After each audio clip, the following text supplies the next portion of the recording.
ঘড়িয়ার পর আসানসোলেও অ্যাকশনে ইডি। রানীগঞ্জের শিশুবাগান মোড়ের শিল্পপতি চণ্ডী কেডিয়ার বাড়িতে হানা কেন্দ্রীয় এজেন্সির।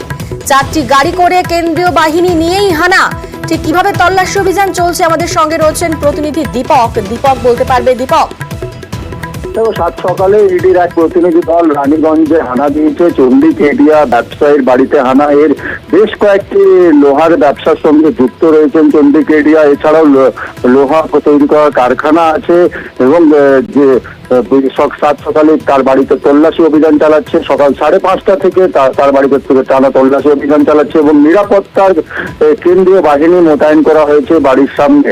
যেভাবে আমরা অতীতে দেখেছি কয়লা কাণ্ডে ইডির হানা দেখেছি, কেন্দ্রীয় সুরক্ষা এজেন্সির হানা দেখেছি, এছাড়াও বিভিন্ন আমরা দেখেছি, কিন্তু এবার লোহা কাণ্ডে প্রথমে লোহা দুর্নীতিতে কিন্তু ইডির হানা আসানসোলের রানীগঞ্জে। তাতে কিন্তু যথেষ্ট আতঙ্কিত হয়ে পড়েছে আসানসোলের বিভিন্ন ব্যবসায়িক মহল। যেভাবে নির্বাচনের আগে দেখা যাচ্ছিল ইনকাম ট্যাক্সের হানা এবং নির্বাচন পেরিয়ে যাওয়ার পরে ইডির হানা যেভাবে দেওয়া হয়েছে লোহা কারখানা মালিকের বাড়িতে, চণ্ডীবাবু বাড়িতে, তাতেই কিন্তু আতঙ্কিত হয়ে পড়েছে ব্যবসায়ীরা। এখনো কিন্তু তল্লাশি অভিযান চালানো হচ্ছে তার বাড়িতে। তল্লাশি অভিযান চালিয়ে কিন্তু ইডির পক্ষ থেকে জানা যাবে কি তার বাড়িতে কি পাওয়া গেছে বা কি পাওয়া যায়নি। ধন্যবাদ দীপক।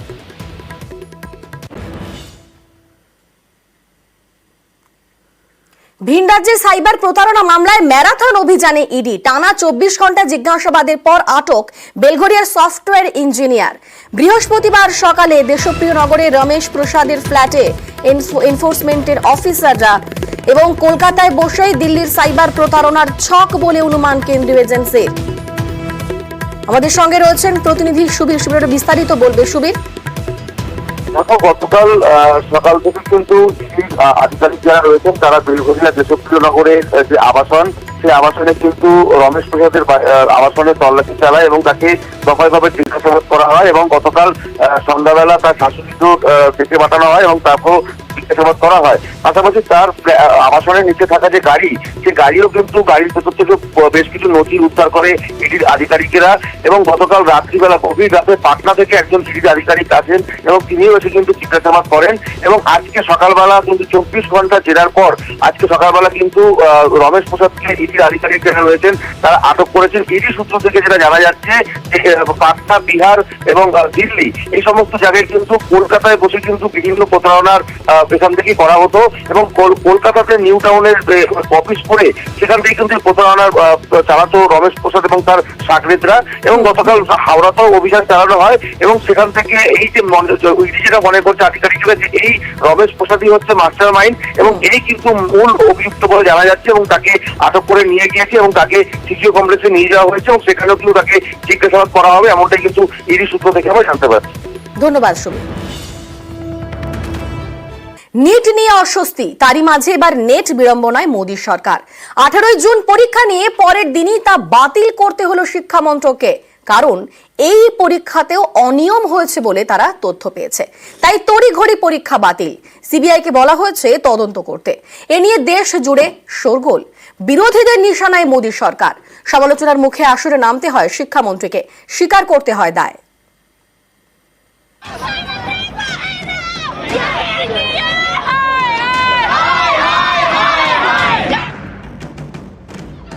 নিটের পর এবার নেট, আবারও সর্বভারতীয় পরীক্ষায় কেলেঙ্কারির অভিযোগ। এবার একেবারে পরীক্ষা বাতিল। 18 জুন নেট, 19 জুন বাতিল। নিট বিতর্কের মধ্যেই নেট বাতিল। এতে নতুন করে ঝড় উঠেছে। কেন্দ্রের মোদী সরকারকে নিশানা করতে দেরি করেনি বিরোধীরা। প্রিয়াঙ্কা গান্ধী ভাদ্রা সোশ্যাল মিডিয়ায় লিখেছেন, বিজেপি সরকারের লিকতন্ত্র, দুর্বল ব্যবস্থা যুব সমাজের জন্য মারাত্মক।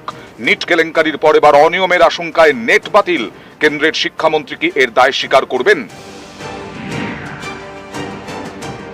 कहा जा रहा था कि नरेंद्र मोदी जी ने यूक्रेन की लड़ाई रोक दी थी, मगर किसी न किसी कारण जो हिंदुस्तान में पेपर लीक हो रहे हैं उसको नरेंद्र मोदी रोक नहीं पा रहे हैं या रोकना नहीं चाहते हैं। इस कैप्चर को फैसिलिटेट नरेंद्र मोदी जी ने किया है।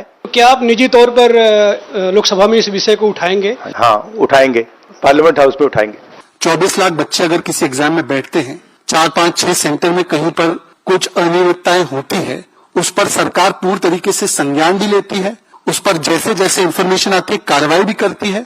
और ये सरकार का और हमारी पार्टी का ये आश्वासन है आप सभी लोगों को कि जिसने भी अगर कोई भी गलती की होगी तो उसको तो उसका सजा मिलेगी ही, उसको उसका दंड मिलेगा ही अवश्य। ডাক্তারি প্রবেশিকা পরীক্ষা নিটের প্রশ্ন ফাঁস, গ্রেসমার্ক বিতর্কে তোলপাড় দেশ। নানা অনিয়মের অভিযোগে সুপ্রিম কোর্টেও প্রশ্নের মুখে পড়েছে ওই পরীক্ষার আয়োজক ন্যাশনাল টেস্টিং এজেন্সি বা এনটিএ। এই বিতর্কের মধ্যে এবার নেট বাতিল। নিট হলো ন্যাশনাল এলিজিবিলিটি কাম এন্ট্রান্স টেস্ট, নেট মানে ন্যাশনাল এলিজিবিলিটি টেস্ট। নিট জাতীয় স্তরে ডাক্তারির প্রবেশিকা পরীক্ষা, নেটও সর্বভারতীয় যোগ্যতা নির্ণায়ক পরীক্ষা। এই পরীক্ষায় পাশ করলে কলেজ ও বিশ্ববিদ্যালয়গুলিতে অ্যাসিস্ট্যান্ট প্রফেসর এবং জুনিয়র রিসার্চ ফেলো পদে চাকরি মেলে। নিটের মতোই নেট পরিচালনার দায়িত্বেও ন্যাশনাল টেস্টিং এজেন্সি বা এনটিএ। বছরে দুবার নেট হয়, এবছর প্রথম নেট হয় 18 জুন। পরীক্ষা দেন 9 লক্ষেরও বেশি পরীক্ষার্থী, কিন্তু পরের দিনই পরীক্ষা বাতিল। देखिए, इसकी जिम्मेदारी तो मैं लेता ही हूं। जब हम स्पष्ट हो गए कि वो डार्क नेट में जो क्वेश्चन है वो यूजीसी नेट की ओरिजिनल क्वेश्चन के साथ मिलता है, हमने तत्क्षणात निर्णय किया कि इस परीक्षा कॉम्प्रोमाइज हुई है, उसको स्थगित किया जाए। इस पूरा चक्र में जो भी जिम्मेदार होगा, जो भी कोई होगा, उसको छोड़ा नहीं जाएगा। কেন্দ্র নেট বাতিল করতেই কেন্দ্রের এনডিএ সরকারকে নিশানা করছে বিরোধীরা। এ রাজ্যে সুর চড়িয়েছেন শিক্ষামন্ত্রী ব্রাত্য বসু। সোশ্যাল মিডিয়ায় লিখেছেন, কেলেঙ্কারির সিরিজে আরো এক নয়া কেলেঙ্কারি। ইউজিসি নেট বাতিলে স্পষ্ট পরীক্ষা ব্যবস্থার ভিতের সঙ্গেই আপোষ হয়েছে। সিবিআই তদন্তের নির্দেশ দেওয়া হয়েছে, তবে আদৌ দুর্নীতির মাথাতে ধরা যাবে কিনা তা নিয়ে প্রশ্ন থেকেই যাচ্ছে। এখন একটার পর একটা স্ক্যাম বেরোচ্ছে এবং আমার মতে এটা উপরিভাগটা দেখতে পাচ্ছি। যখন আমাদের রাজ্যের ক্ষেত্রে সিআইডি যখন কোনো দুর্নীতির ক্ষেত্রে দেওয়া হচ্ছে, যে সিআইডি বিশ্বাসযোগ্য নয়, এটা অনেক বিরোধী দল বলেছেন। কেন্দ্র যখন সিবিআই কে ডাকে তখন সেটা কিভাবে বিশ্বাসযোগ্য হয়? উনি সিবিআই তদন্তকে স্বাগত জানাচ্ছেন কি জানাচ্ছেন না, আগে এটা জিজ্ঞাসা করে ওনাকে আসবেন।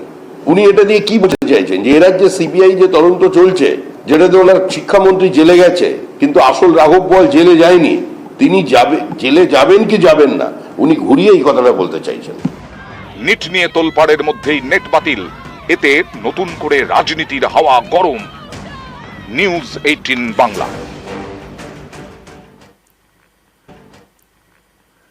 ভোট মিটতেই কড়া হাতে প্রশাসনের হ্রাস। সপ্তাহ ঘুরতেই আজ ফের নবান্নে বৈঠক মুখ্যমন্ত্রীর। 11 জুনের মিটিং এর রিভিউ বৈঠক। বিধাননগরের কমিশনার বীরভূমের জেলা শাসককে বদলি, প্রশাসনিক একাধিক নির্দেশ মমতা বন্দ্যোপাধ্যায়ের। পাট্টা বিলি নিয়ে ভূমি দফতরের সচিবকে ভর্ৎসনা, কাটমানি নিয়ে পূর্ত দফতরের আধিকারিকদের ভর্ৎসনা।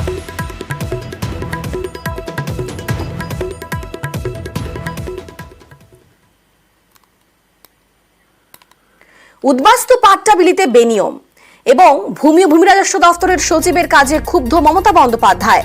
নবান্নর বৈঠকে ক্ষোভ প্রকাশ করেছেন মুখ্যমন্ত্রী মমতা বন্দ্যোপাধ্যায়। কাটমানি তোপ মুখ্যমন্ত্রীর, সরকারি আধিকারিকদের একাংশের বিরুদ্ধে কাটমানি খাওয়ার অভিযোগ।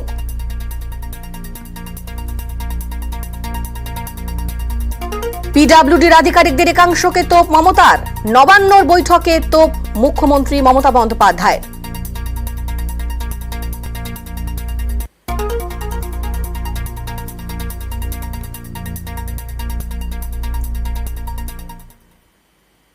মুখ্যমন্ত্রীর ক্ষোভের মুখে কলকাতার পুলিশ কমিশনার। কলকাতায় জমি জবরদখল নিয়ে সিপিকে ধমক, পুলিশ কমিশনার বিনীত গোয়েলের ভূমিকায় ক্ষোভ। সল্টলেকেও জমি দখলের অভিযোগ নিয়ে সরব মমতা বন্দ্যোপাধ্যায়। কলকাতায় জমি জবরদখল নিয়ে সিপিকে ধমক, পুলিশ কমিশনার বিনীত গোয়েলের ভূমিকায় রীতিমতো ক্ষোভ প্রকাশ করেন মুখ্যমন্ত্রী মমতা বন্দ্যোপাধ্যায়। ভোটের সময় উত্তরবঙ্গে টাকার পাহাড়, নবান্নে মুখ্যমন্ত্রীর তোপে পুলিশ কর্তারা। পুলিশ কেন আটকাতে পারল না? নবান্নে বৈঠকে মুখ্যমন্ত্রীর প্রশ্নের মুখে পুলিশ কর্তারা।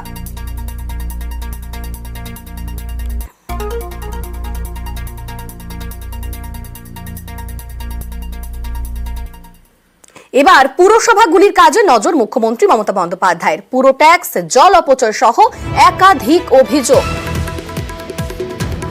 প্রত্যেক পুর চেয়ারম্যানকে নিয়ে বৈঠক মমতার। পুর কমিশনারদেরও বৈঠকে ডাকলেন মুখ্যমন্ত্রী। সোমবার বিকেল 4টে নবান্নে বৈঠক করেন মমতা। নবান্নে বৈঠক মমতার। বৈঠকে থাকবেন জেলা শাসক ও পুলিশ কর্তারা।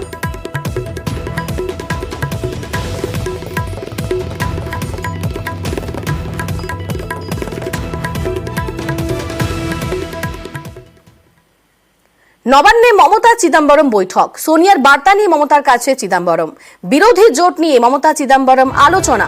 নবান্নে প্রায় 40 মিনিটের বৈঠক হয়। সোনিয়া গান্ধীর বার্তা নিয়ে মমতার কাছে চিদম্বরম এবং বিরোধী জোট নিয়ে আলোচনা হয় তাদের মধ্যে। নবান্নে প্রায় 40 মিনিটের বৈঠক।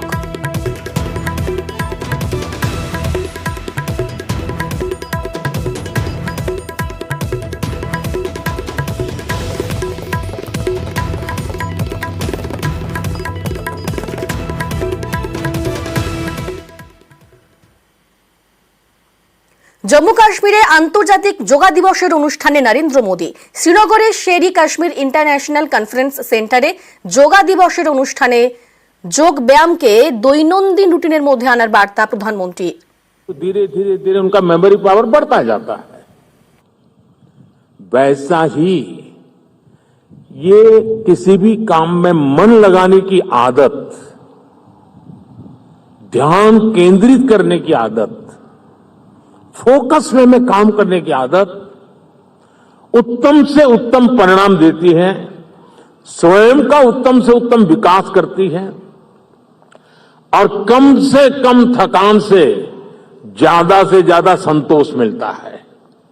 एक काम करते हैं लेकिन 10 जगह पे दिमाग भटकता है तो उसकी थकान होती है। और इसलिए ये जो ध्यान है, स्पिरिचुअल जर्नी को अभी छोड़ दीजिए, उसका जब समय आएगा तब कर लेना। अभी तो अपने व्यक्तिगत जीवन में ध्यान केंद्रित करने के लिए, अपने आप को ट्रेन करने के लिए योगा का एक हिस्सा है।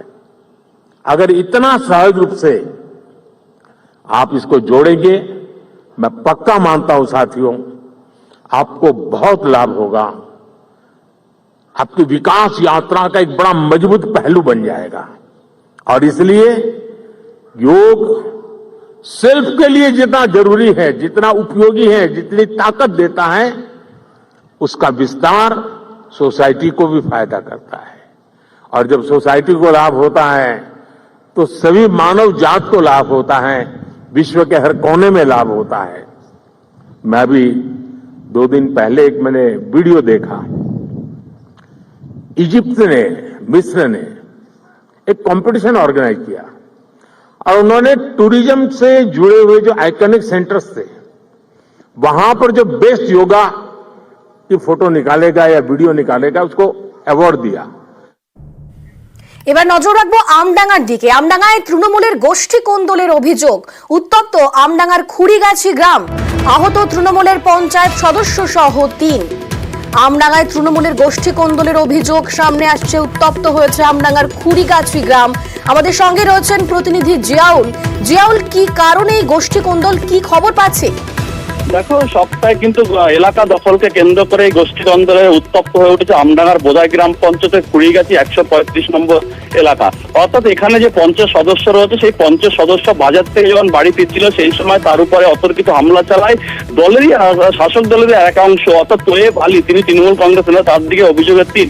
কিন্তু সমস্ত অভিযোগ অস্বীকার করেছেন শাসক দলের এই তোয়েব আলী। তার বক্তব্য, তিনি কিছুই জানেন না, পুলিশের কাছে খবর পেয়েছেন। কিন্তু এই যে রাকিবুল ইসলাম, যিনি পঞ্চায়েত সদস্য, তার স্পষ্ট দাবি যে এই হামলার পিছনে পুরোটাই কিন্তু এই তোয়েব আলীর সঙ্গে, তোয়েব আলী হামলা করেছে, তোয়েব আলীর লোকজনই হামলা করেছে। ফলে এলাকা দখলকে কেন্দ্র করে উত্তপ্ত পরিবেশ। এই ঘটনা এখনো পর্যন্ত এক পঞ্চায়েত সদস্য সহ মোট 3 জন গুরুতর জখম। তার মধ্যে আশঙ্কাজনক হওয়ায় আমডাঙ্গা হাসপাতাল থেকে বারাসাত হাসপাতালে রেফার করা হয়েছে পঞ্চায়েত সদস্যকে। ফলে এলাকায় উত্তেজনা থাকায় পুলিশ পিকেট বসানো হয়েছে। এলাকায় যথেষ্ট উত্তেজনা, কিন্তু সমস্ত এই হামলার অভিযোগ এবং এই হামলার পিছনে শাসক দলের সঙ্গে গোষ্ঠী কোন্দল মানতে নারাজ বিধায়ক। তার স্পষ্ট দাবি এর সঙ্গে কোন দলের কোনো যুক্ত নয়, এটা দুষ্কৃতীরাই হামলা করেছে, এমনটাও তিনি অভিযোগ করেন। ফলে তিনিও পুলিশকে জানাবেন যে যারা দোষী তাদেরকে অবশ্যই সাজা হোক, এমনটাই দাবি করেছেন এলাকার বিধায়ক। বেশ, আসছে আমাদেরকে হুমকি দেয় যে তোদেরকে মানে মারবো, হ্যাং করবো, ঠ্যাং কেটে ঝুলিয়ে দেবো। আর মেম্বারকে দেখে রাস্তায় আসছে সব মেম্বারকে মানে হাত দিয়ে বন্ধুকে পাশ দিয়ে রড দিয়ে, আর আমাদেরকে 3 দিনকে মানে বেঁধে রাখতাম। আমরা চাইতে পারি না কে কাউকে মানে মারছে কোন দিকে। তো এবার ছেলেপিলেরা তো টিএমসি পার্টি করে, আমরাও টিএমসি পার্টি করি। পুরো মিথ্যা কথা, পুরো মিথ্যা কথা। পুলিশ গেছে, পুলিশ জানে লোক বন্দুক দিয়ে মারে, আর হয়েছে ওই পাড়ায় আমার ছেলেগুলো জানে নাকি কি মেরেছে না মেরেছে? আমরা কেউ জানিও না, আমরা ছেলে হবো না। এটা পুলিশ নিজে বলবে আমি কখন ফিরেছি, কোন রাস্তাতে ফিরেছি, ওরা দাঁড়িয়েছিল তে মাথায়, ও সব জানে। একদম পুরো মিথ্যা। দেখে মেরেছে, এখন সেন্সলেস এই পর্যন্ত। অভিযোগ এক সমাজ বিরোধী, ও আসছিল ঠান্ডা মাথায় মেরেছে বলে শুনেছি। পুলিশও তো কথা নিজেদের মধ্যে সমাজ বিরোধীদের সঙ্গে গন্ডগোল।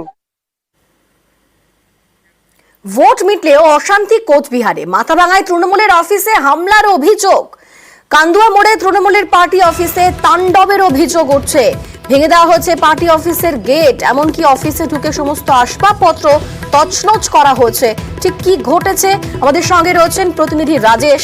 রাজেশ, কারাই হামলা করলো, কি অভিযোগ উঠছে সেখান থেকে? দেখো অঙ্কিতা, মাথাভাঙা কান্দুয়া মোড় এলাকায় গতকাল রাতে অন্ধকারে তৃণমূল কংগ্রেসের যে দলীয় কার্যালয় রয়েছে সেখানে সেই কার্যালয়ে হামলার অভিযোগ উঠেছে দুষ্কৃতীদের বিরুদ্ধে। কারণ রাত 9টা 9:30 নাগাদ কর্মীরা সেই দলীয় কার্যালয়ে বসেছিল। তারা বাড়ি ফেরার পর আজ সকালবেলা যখন এলাকার মানুষজন ঘুরতে বেরিয়ে মর্নিং ওয়ার্কে বেরিয়েছিল, তখন এই বিষয়টি তাদের নজরে আসে। তারপরেই তৃণমূল কর্মী সমর্থকরা সেখানে ছুটে আসে। তারা দেখতে পায় যে তাদের দলীয় কার্যালয়ের টিভি সহ অন্যান্য আসবাবপত্র এলোমেলো অবস্থায় রয়েছে। মুখ্যমন্ত্রী মমতা বন্দ্যোপাধ্যায়ের ব্যানার ছিল সেটি ছিঁড়ে ফেলা হয়েছে, টিভি ফেলে দেওয়া হয়েছে। এই ঘটনায় কার্যত কিন্তু ব্যাপক উত্তেজনা ছড়িয়ে পড়ে সেখানে। দুষ্কৃতীদের গ্রেপ্তারের দাবিতে তৃণমূল কর্মী সমর্থকরা মিছিল করে পরবর্তীতে মাথাভাঙা হাজারগ্রাম রাস্তা অবরোধ করে বিক্ষোভ দেখাতে থাকেন। খবর পেয়ে ঘটনাস্থলে ছুটে থাকে মাথাভাঙা থানার আইটি সহ বিশাল পুলিশ বাহিনী। পরবর্তীতে যদিও পুলিশের আশ্বাসে অবরোধ তুলে নেন এবং দুষ্কৃতীদের যেন গ্রেফতার করা হয়, তা না হলে কিন্তু আগামী দিনে বৃহত্তর আন্দোলনে নামতে বাধ্য হবে তৃণমূল নেতৃত্ব। এমনটাই কিন্তু দাবি তৃণমূল। পথ চলতি মানুষজন যারা ভোরবেলা হাঁটে তারা দেখতে পায় যে পার্টি অফিসের একটা ঝাপ ভাঙা, ভিতরে টিভিটা উল্টো হয়ে বাইরে পড়ে আছে। দুষ্কৃতিকারীরা রাত্রিবেলা এই ঘটনাটা ঘটিয়েছে। বহিরাগত এবং এইখানকার কিছু লোকের যোগ সাজেশে এই ঘটনাটা হয়েছে। যে দুষ্কৃতিকারীরা করিয়েছে তারা কিন্তু আর যাই হোক তৃণমূলের লোক না। প্রশাসনকে জানিয়েছে, প্রশাসনের লোক এসে তদন্ত করছে।